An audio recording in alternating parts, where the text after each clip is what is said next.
Stop everything and confront this cold, immutable reality. Most people lose not because their position is weak, but because they cannot control their emotional state when challenged. Think back to the last time you watched a person who was demonstrably right lose a critical argument. They possessed the facts. They held the logic. But the instant the pressure hit, they cracked. Their voice escalated. Their hands gesticulated frantically. And just like that, the audience dismissed their claim entirely. Every confrontation you enter is not a test of your intelligence or the strength of your facts. It is a fundamental test of control. Can you maintain your composure when someone launches a direct attack on your strategy?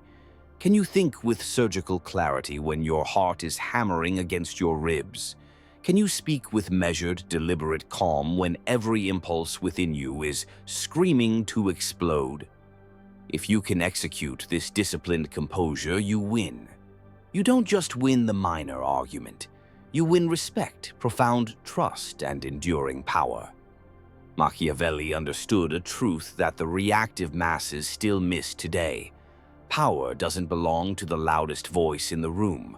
It belongs to the one who remains unshakably calm when everyone else is breaking. He spent his life meticulously studying history's great leaders and politicians. He watched empires rise and spectacularly fall, and he discovered a brutal psychological principle. The first method for estimating the intelligence of a ruler is to look at the men he has around him. This extends to confrontation. If your mind is surrounded by the men of panic, anger, and fear, your internal state betrays you as unintelligent and unfit to rule. If you can't command yourself, you cannot command any situation. Today, we are surgically breaking down the blueprint for staying unshaken in any confrontation. You will learn precisely how your body betrays your power in mere seconds, how people instinctively read your fear before you utter a single word, and, most powerfully, how to alchemically turn tension and chaos into your ultimate strategic advantage. Before we dive into the first principle, commit to this command and seal your mind against failure. Declare your resolve. I stay unshaken. I am the calm in the storm. Mean it. Because by the end of this video, you will understand why that silent inner commitment carries more weight than any frantic argument you could ever attempt to make. Let's begin. Number 1.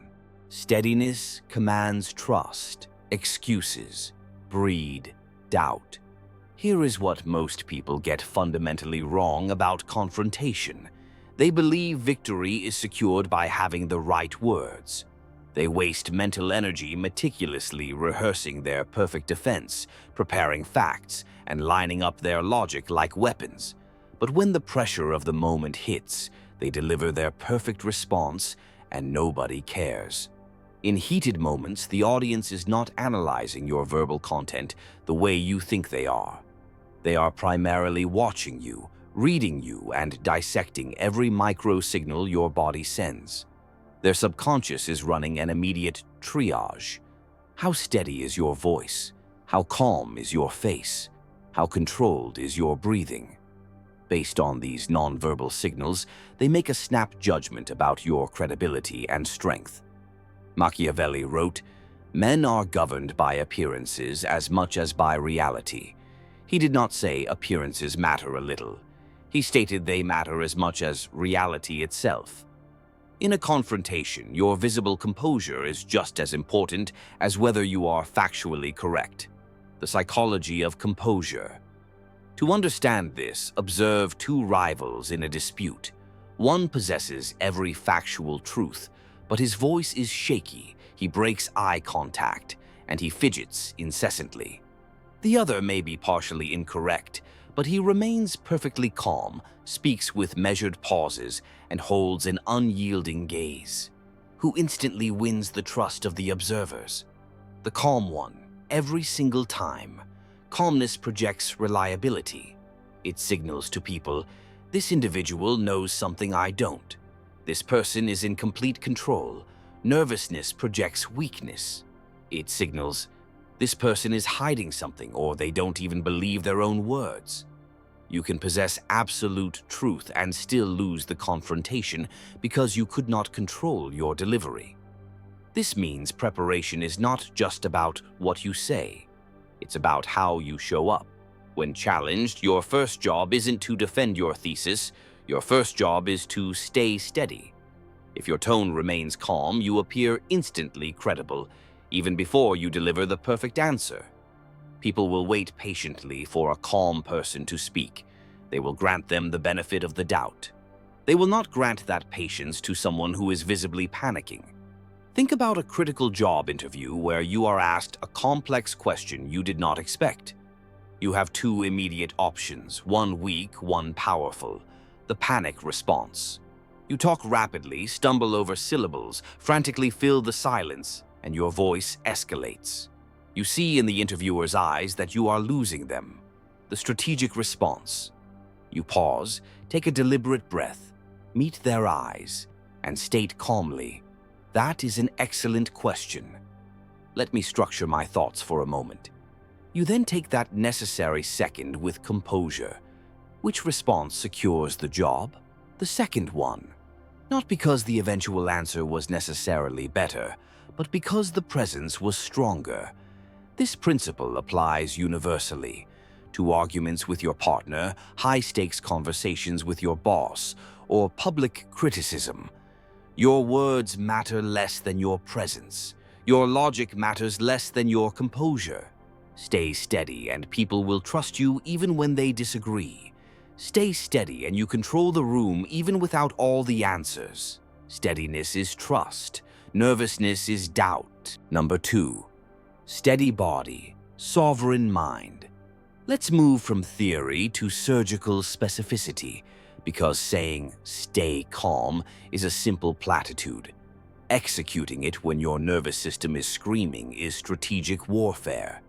In any confrontation, people are instinctively scanning your body, and your body relentlessly tells the truth, even when your mouth attempts to lie. You can state confidently, "I'm perfectly fine," but if your hands tremble and your eyes dart restlessly, nobody believes your words. Your body is a billboard advertising your internal state, and most people can read the advertisement in under 3 seconds. A barrage of non-verbal signals broadcasts your weakness. Shaking hands scream nervousness. Restless eyes signal insecurity. A rushed voice communicates panic. Every shift in posture, every minute movement, every change in tone is picked up by your adversary and used to decide whether they should respect you or ruthlessly dismiss you. Machiavelli observed, "Men judge more by the eye than by the hand."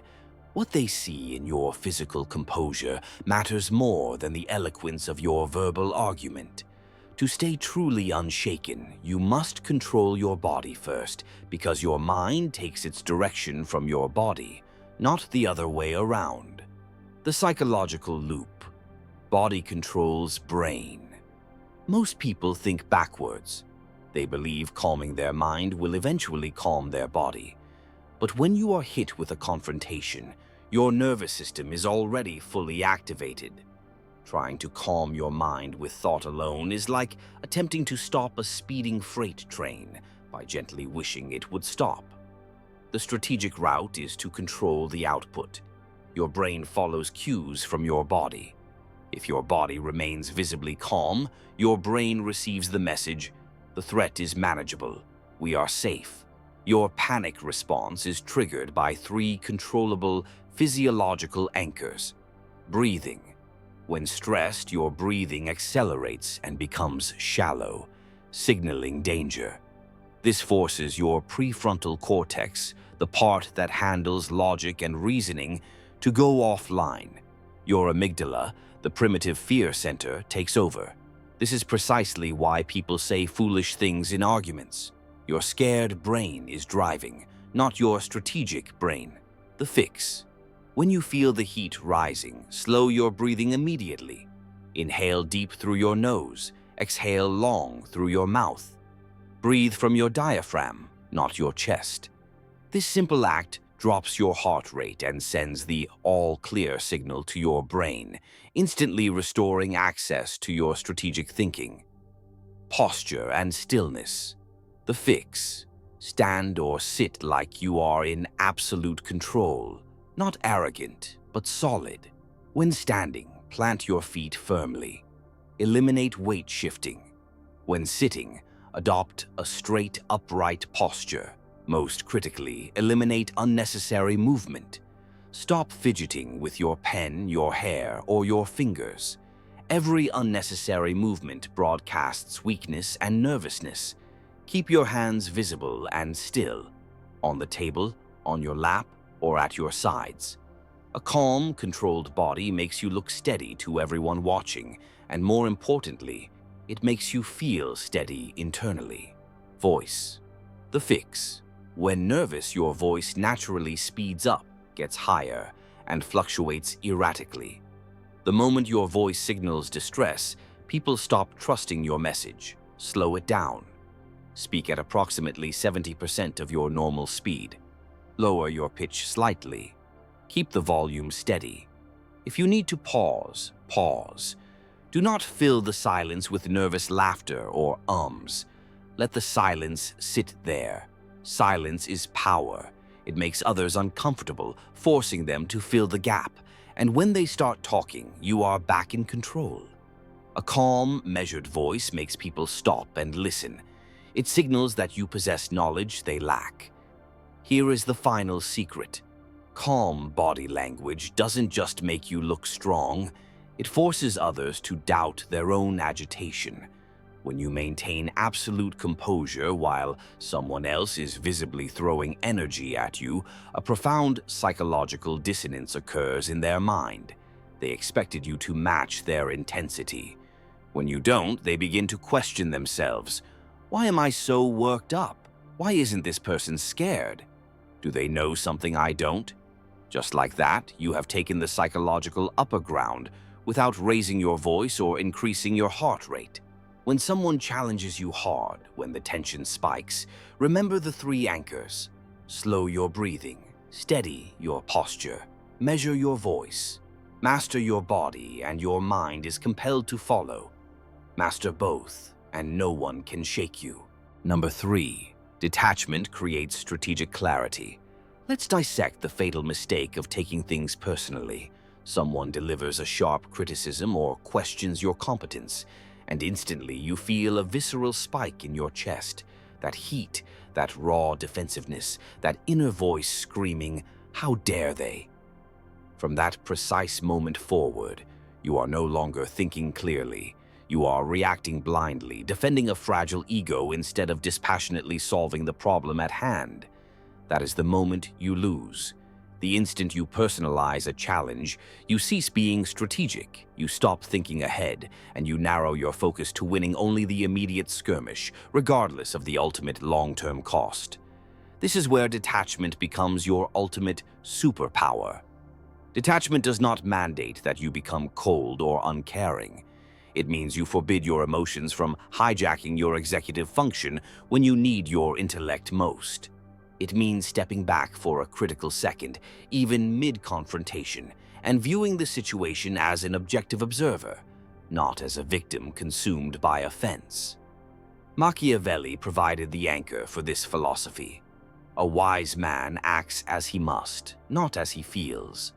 This means your actions must be dictated by what you must do to secure the best strategic outcome, not by what makes you feel better or temporarily satisfies your wounded ego.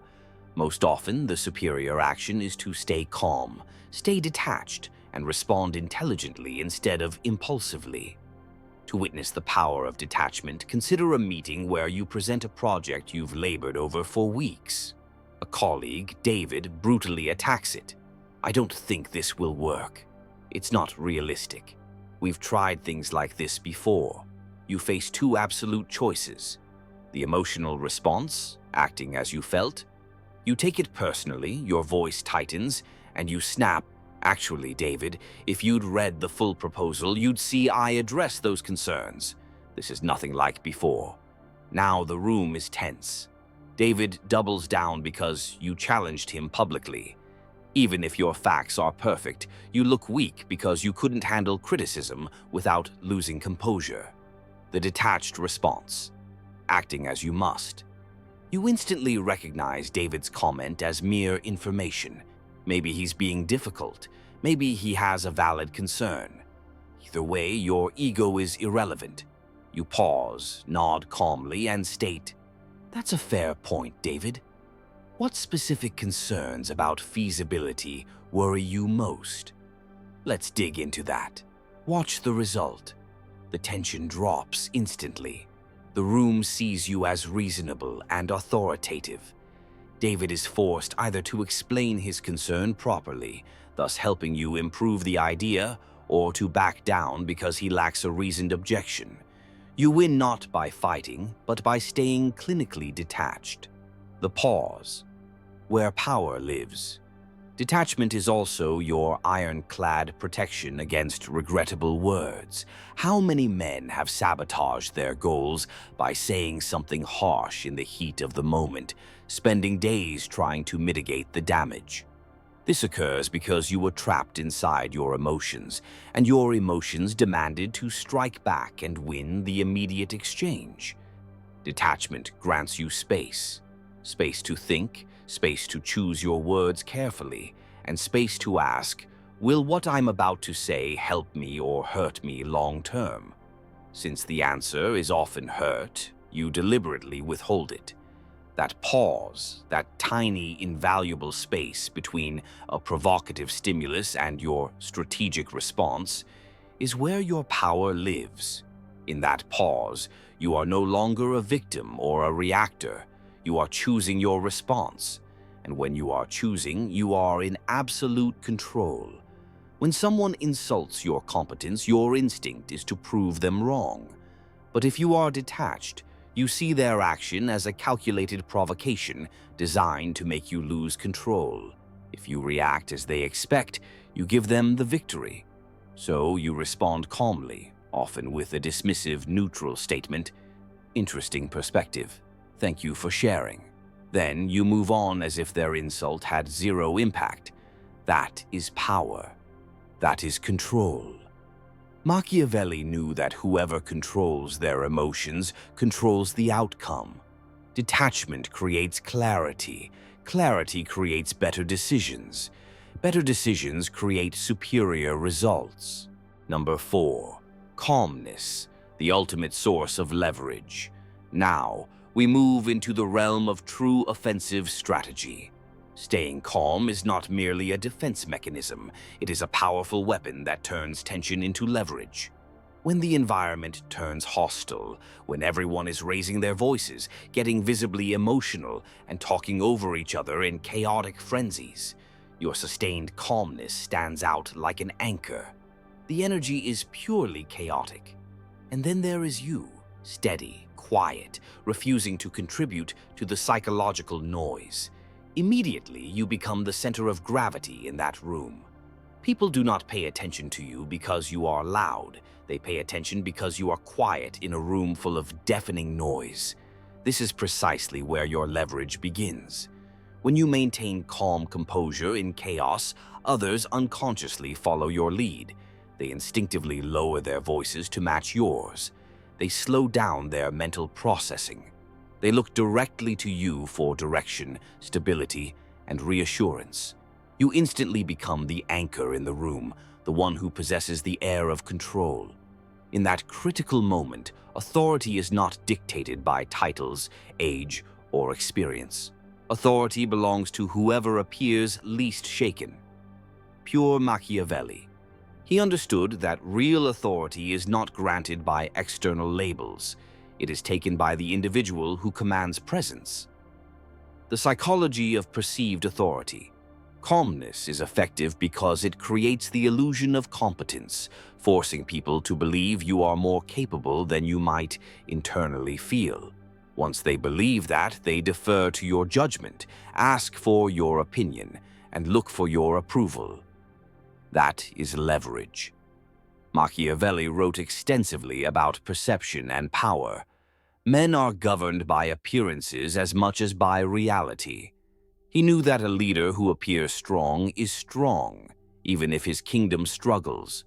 A leader who appears calm is trusted, even if internally uncertain. This is not dishonesty. It is understanding human nature. People make crucial decisions based on what they see and feel, not just on cold facts. What they see when you stay calm is strength, confidence, and control. Therefore, they grant you authority, even if you did not possess it before the crisis began. Let's apply this leverage to common conflicts. Workplace dispute. A sudden crisis erupts. A client has pulled funding, or a technical failure has occurred. Others are panicking and blaming each other. If you remain composed, your boss sees you as immediate leadership material. Your job isn't to solve the problem in that second. It is to propose the next stable step. Let's all take a deep breath, isolate the facts of the failure, and approach this with a clear mind. People listen because you are not adding to the fire. You are the solution. Personal confrontation. High tension. You are arguing with someone you deeply care about, a partner or family member. They are hurt and yelling, saying things designed to inflict pain. Your instinct demands retaliation, but you stay calm. You listen. You do not interrupt or raise your voice. Your calmness begins to work on them.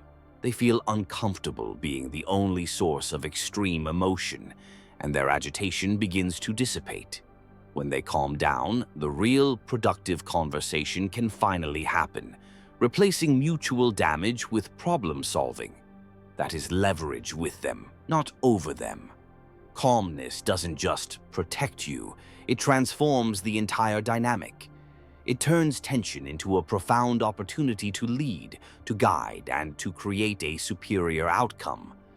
When the room is chaotic, do not add to the fire. Be the calm in the storm. Watch how quickly you become the person everyone instinctively looks to for command. Number 5. Consistency forges an untouchable reputation. Here is where every single lesson comes together, and where strategy meets identity.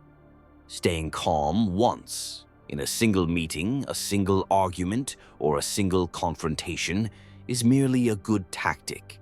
It helps in that isolated moment, and people might briefly notice your composure. But staying calm consistently over a long period of time in every single pressure situation, that is the alchemical transformation that makes you untouchable. If you remain calm once, people dismiss it as luck, a good mood, or low stakes. They don't give you credit. They don't fundamentally change how they perceive you. But if you remain composed consistently, every time something goes wrong, through every challenge, in every moment of pressure, people begin to apply a permanent label, unshakable. Once that label sticks, it becomes your reputation, and your reputation protects you in ways you can scarcely imagine. The shield of consistency. When you have a reputation for staying calm under duress, people stop trying to pressure you. They know with cold certainty that raising their voice won't rattle you. They know that aggressive tactics, emotional manipulation, or threats will not move you. Consequently, they stop wasting their energy. They approach you differently, with inherent respect, professionalism, and their best behavior, because they realize that is the only functional way to engage with you. Your perpetual calmness becomes a shield. It filters out nonsense before it even reaches your attention. Consider the contrast. The individual who never loses their cool, no matter the provocation, is treated carefully and with profound respect. Everyone knows that person operates by a higher set of rules. Conversely, the person who is always emotional, always volatile, and always losing control is treated with caution, but never with genuine respect.